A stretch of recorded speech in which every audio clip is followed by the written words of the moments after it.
tienen que ver con principios, con obligaciones, con mayordomía, que nada tiene que ver la oración, que se cumple por principios, por leyes, y otras cosas por las que sí el Señor nos manda a orar. Desconocer la diferencia nos hará gastar mucha energía de orar por cosas que Dios no nos manda a orar, cosas que tienen que ver con la obediencia, con lo que tenemos que hacer. Eso hace que nos enfoquemos mejor en la oración, porque cuando uno sabe por qué ora, uno se enfoca. De otro modo, uno vive dando trompadas al viento, haciendo cosas que Dios no nos mandó a hacer. Y recordaba un episodio bíblico donde en cierta ocasión los discípulos se encontraron ante una disyuntiva, ante un serio problema cuando el Señor les habló.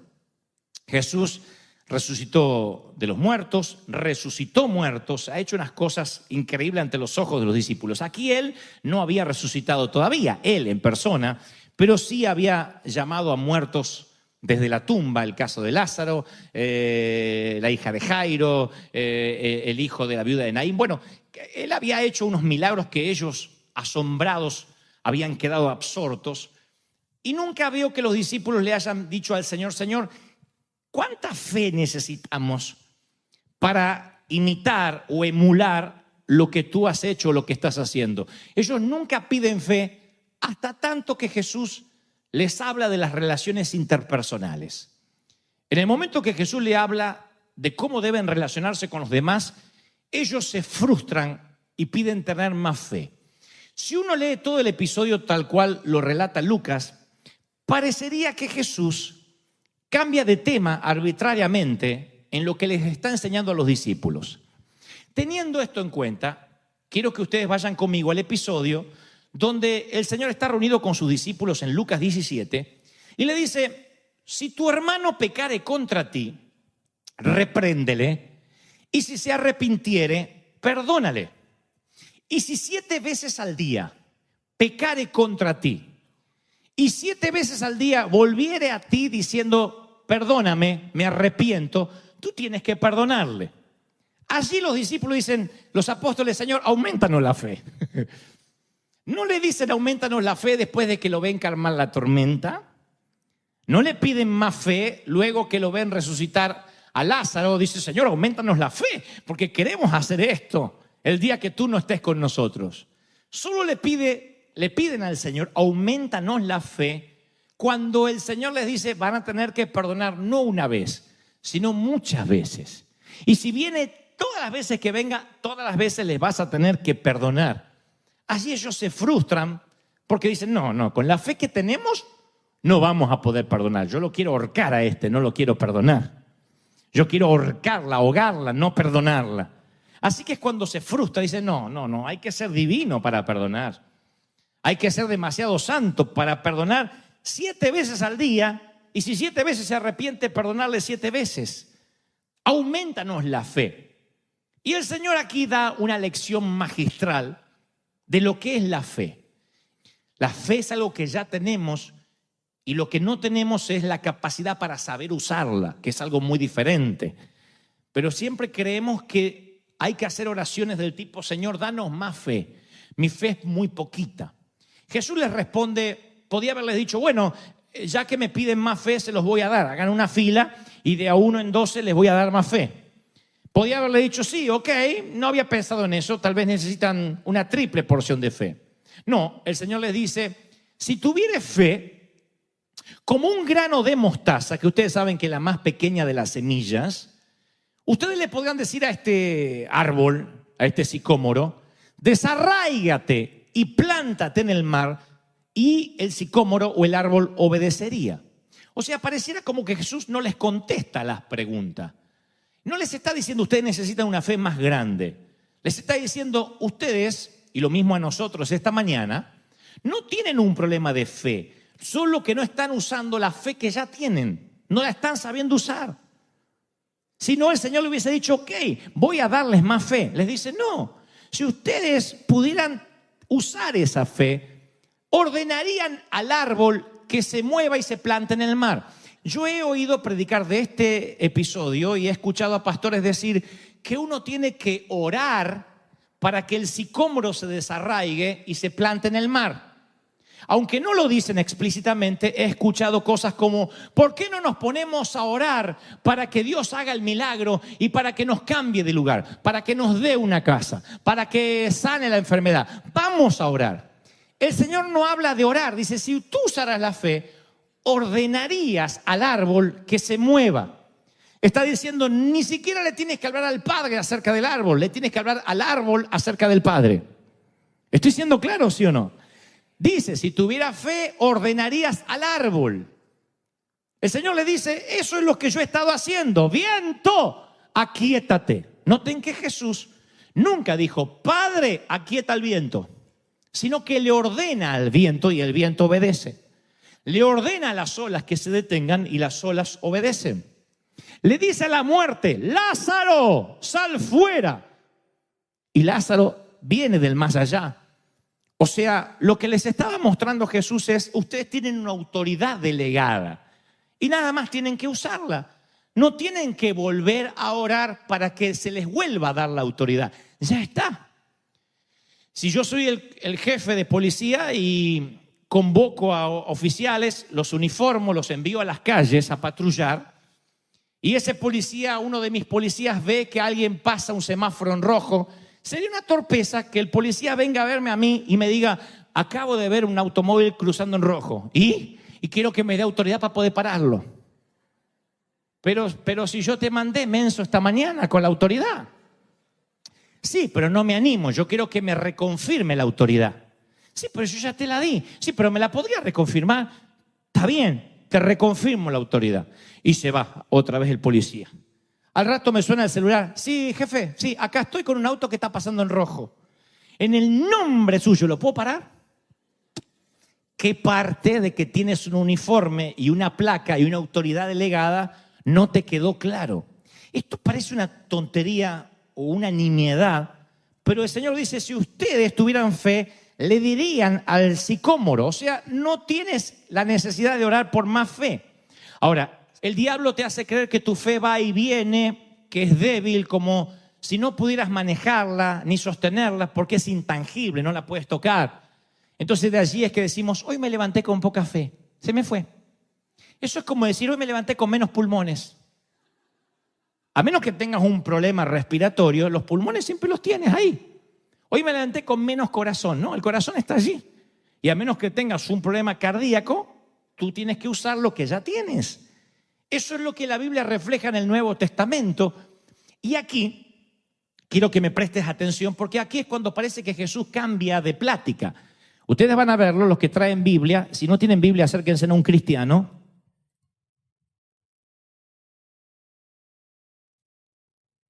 Ustedes van a ver que el Señor en San Lucas, en lo que yo le estoy leyendo, el Señor le dice: ustedes tienen que perdonar. Versículo 9. Aumentanos la fe, dicen los muchachos. Entonces el Señor le dice: si tuviera fe como un grano de mostaza, lo que te estoy contando, le dirían al árbol: desarráigate, plántate en el mar. Ok, eso está en el versículo 6. En el versículo 7 dice: ¿por qué? ¿Quién de ustedes, teniendo un siervo que está arando el campo o apacentando el ganado, al volver del campo le dice: pasa y siéntate a la mesa? Aquí es donde parece que Jesús cambia de... Ahora se pone a hablar de servir. No, el Señor está dando la misma enseñanza, no cambió. No dijo: ahora les predico otro sermón porque cambió el servicio. No, el Señor les está hablando acerca de la fe, no del servicio.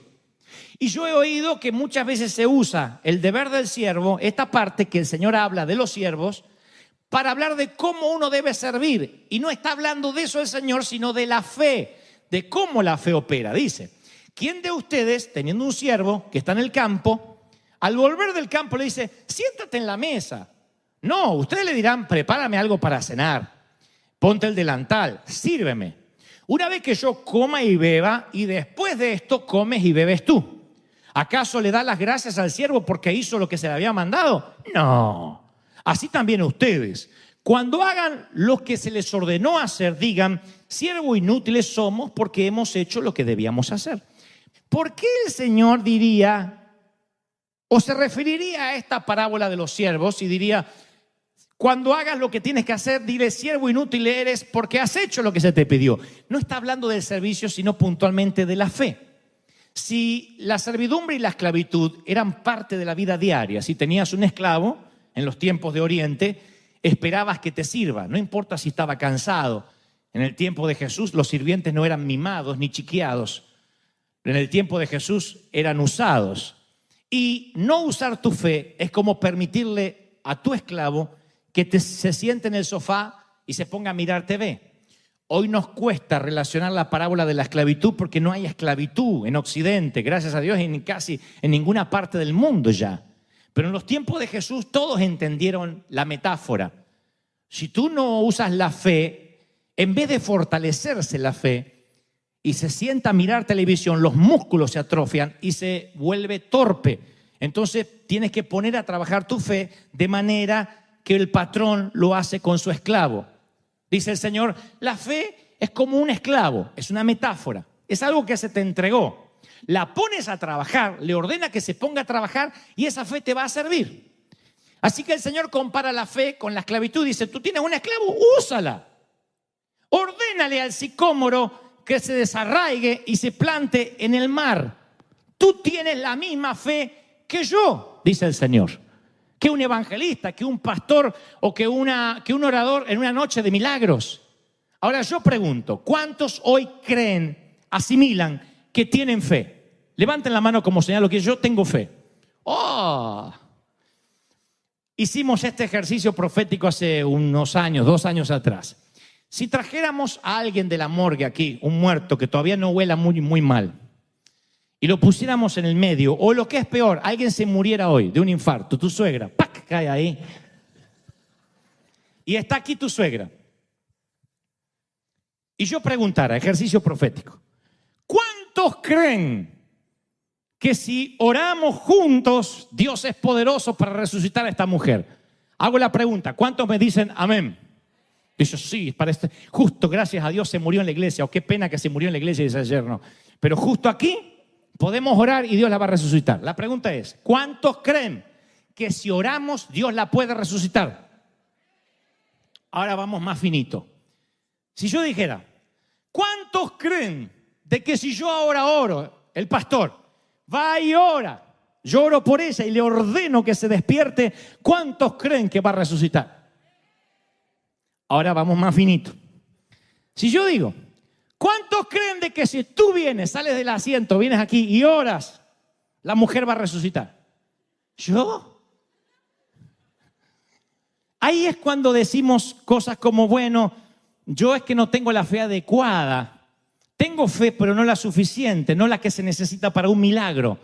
No, tú no tienes un problema de falta de fe, tienes un problema de falta de conocimiento de la fe que tienes. Necesitas saber, dijo el Señor, que tú sí tienes fe.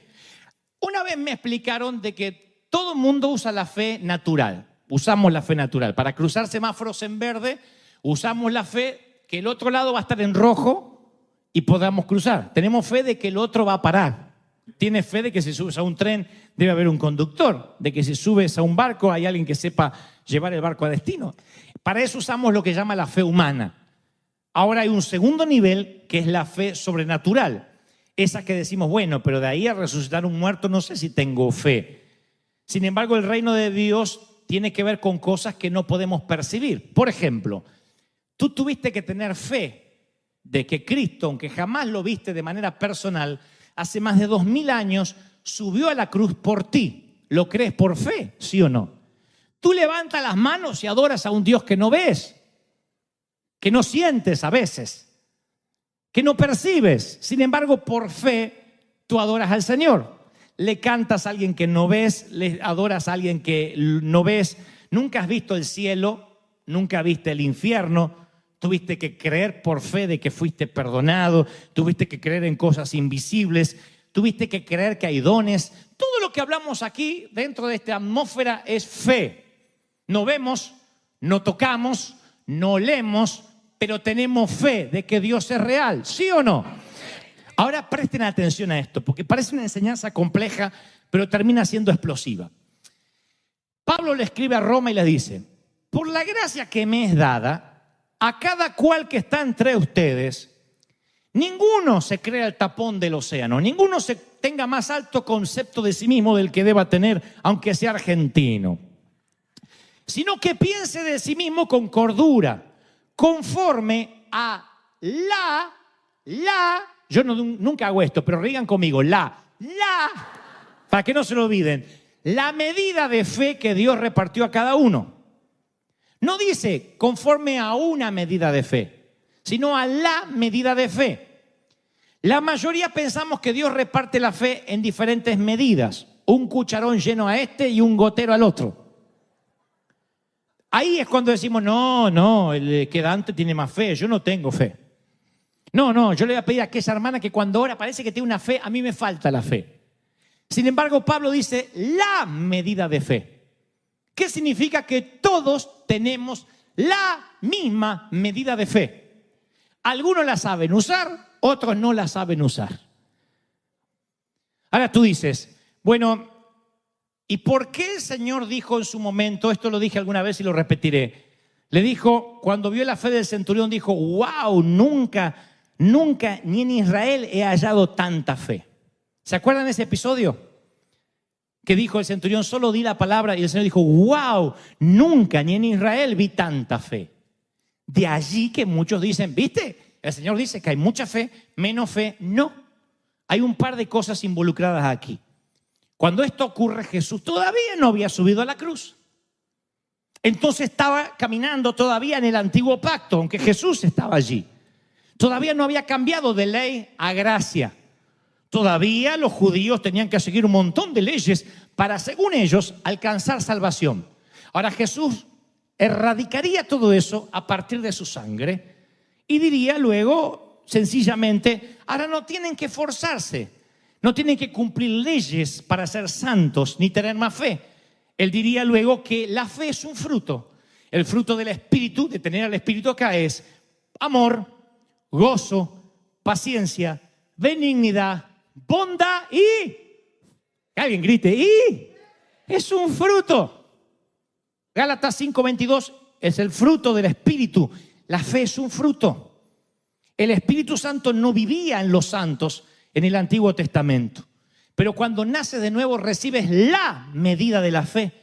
Pablo oró y dijo, para que la participación de tu fe sea eficaz en el conocimiento del bien que está en ustedes por Cristo Jesús, le dice a Filemón. En la fe es una sola que viene y que la tienes que usar. ¿Estoy siendo claro, sí o no? Si no, esta palabra va para alguien que dice, yo no sé por qué no experimento el milagro. Yo sé por qué. Es porque no estás usando la fe. Y tú dices, bueno, pero yo le pedí oración a tal pastor. Estás apoyándote en la fe del pastor, tienes que usar la tuya. A los pastores nos gustan decir, venga que yo tengo la mano ungida. Eso no es lo que dice la palabra. A todos les fue dado la misma medida de fe, el mismo Dios, el mismo poder, la misma unción. Alguien tiene que decir amén. ¿Qué es la ley de la fe? Es algo que inclusive Dios respeta. Son como restricciones que Dios se puso a sí mismo. Por ejemplo, ¿qué sucede si una persona salta de un edificio del piso 8, 9? ¿Será que Dios lo quiere ver morir? ¿El Señor lo está castigando por no hacerlo flotar en el aire? No, Dios no va a cambiar la ley de la gravedad para salvar su vida. Él saltó y entonces está violando una ley, porque hay una ley que se llama la ley de gravedad. Dios no puede saltar sus propias leyes. Entonces, muchas veces, si no te sanas, si no te logras comprar la casa, si no sales de la pobreza, de la esclavitud, no es porque Dios es soberano y quiere que sea pobre, sino porque no estás cumpliendo la ley de la fe o estás violando la ley. No tienes fe, no siembras, no cosechas. No le ordenas al árbol, el árbol no se mueve. Tú no cumples la ley. Y si tú no cumples la ley, no tienes los beneficios de la ley de la fe. ¿Estoy siendo claro? ¿Sí o no? Ahora, si tú cumples la ley, la fe se activa. Tienes que cumplirla con corazón de niño. ¡Detente! Tienes que dar la orden, no pedir que otro más la dé. Y tampoco orar para que Dios detenga lo que tú tendrías que dar la orden. Cuando el mar está embravecido y el Señor se despierta, dice, hombres de poca fe. No están usando la fe que tienen. Tenían que haber dicho, detente en el nombre de Jesús que está durmiendo y no lo queremos molestar. Tienes que usar la fe, no orar. Hay gente aquí que ya tiene que dejar de orar por cosas que no tienen que orar más. Dios dice, no te lo voy a contestar. Usa la fe, da la orden y el milagro va a ocurrir. Es la ley de la fe. Alguien tiene que decir amén. No le hables a Dios de la montaña, háblale a la montaña de tu Dios. Da la orden. Y tú dices, ¿y entonces por qué hay que orar? Bueno, oras para tener comunión con Él, no para prostituirte. No te acuestas con tu cónyuge para conseguir algo a cambio. ¿Lo haces por amor o no lo haces? No oras a Dios para que te dé algo. Dios aborrece la prostitución. Él dice, no me vengas a adorar, ni a cantar, ni a poner cara de marrana flaca, si me vas a pedir algo a cambio. Me adoras por lo que soy. Y tú dices, ¿y qué de mis necesidades? El Padre sabe de qué cosas tenéis necesidad aún antes de que ores. Solo da la orden y el milagro va a ocurrir. Esa es la palabra esta mañana, solo da la orden. ¡Aleluya! Del fruto de la boca del hombre se llenará su vientre, se saciará del producto de sus labios. La muerte y la vida están en el poder de la lengua y el que la ama comerá de su fruto. Proverbios 18:20. Tú hablas, tú lo dices. Dios dejó la ley de la fe a cada uno. Cuando Él sube a la cruz, juntamente con la sangre, te dice, y por mis llagas has sido curado. En segundo lugar dice, y viene el fruto del Espíritu, que es la fe. La fe está en ti para que des la orden a la montaña. Tú tienes que pararte fuera, literalmente, del edificio donde vas a conseguir empleo y decir, empleo, en el nombre del Señor voy a tomarte ahora y me van a pagar bien. Y entras. Y le hablas al empleo de tu Dios, no a Dios de tu empleo. Dame alguna chambita, Padre. Por favor, para pagar los impuestos, que sea, que me cortan la luz. Dios dice, no, háblale a la montaña, no me hables a mí. Ahí están las montañas, ahí están los sicómoros. Tú tienes que dar la orden. Lo dijimos esta semana con el pastor Daniel en la oficina y él me decía, wow, yo me olvido a veces de ese principio. Es verdad, simplemente hay que dar la orden, hay que decirlo para que ocurra en el ámbito natural. Esto no significa